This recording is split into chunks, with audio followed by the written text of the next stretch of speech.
Marc Faber, the famed contrarian, correctly predicted the economic downturn and the recovery.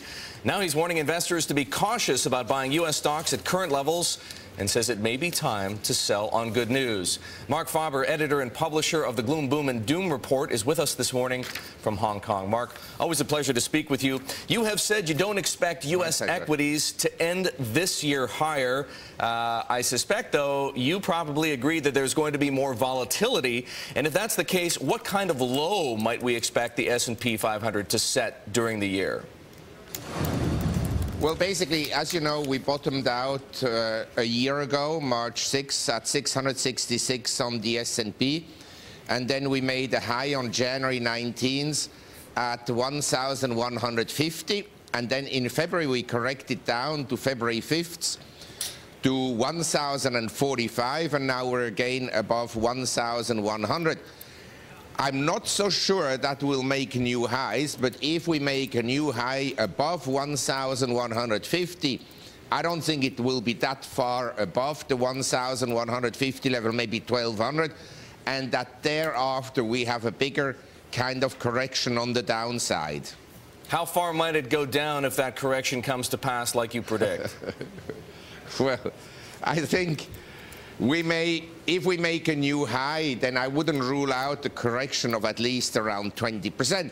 And don't forget, many shares in America and globally have already corrected 20%. So for them to make a new high isn't going to be all that easy in the first place.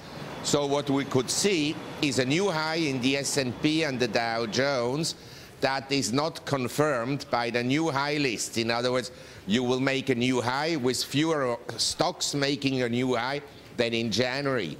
All right, now, Marc, speaking of how far things can go down, I want to switch gears for a moment and talk about currencies. Do you think we've seen a bottom for the euro yet?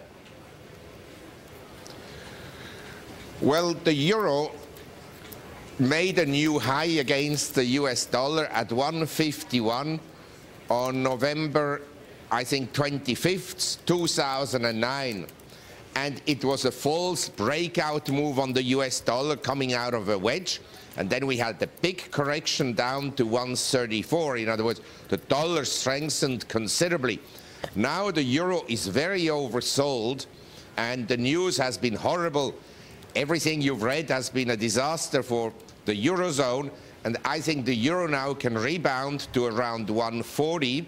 Before it goes lower. I think there's nothing good about the US dollar, but I don't think there is much good about the euro either.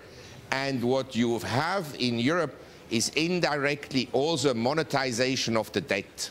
Marc, what's going to be the catalyst for investors to turn sour once again on the dollar?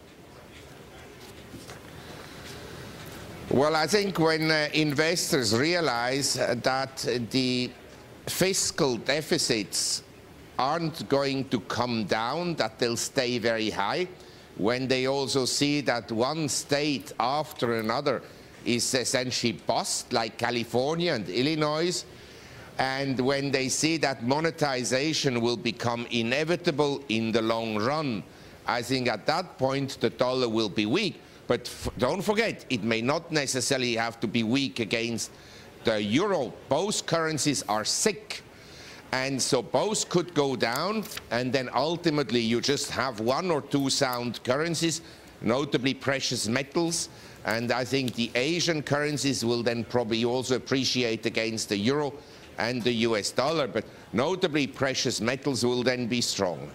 Marc, I've only got about 15 seconds left. If there's one asset class in the world to be in right now, what is it?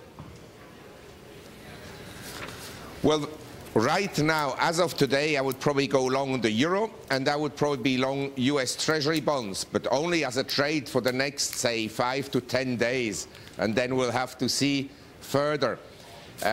In general, I would say it's better be in stocks than in bonds over the next few years, because we will get more inflation in due course. Marc, thank you so much. That's Marc Faber, everybody, publisher of the Gloom, Boom, and Doom Report, with a whole lot of investment advice there.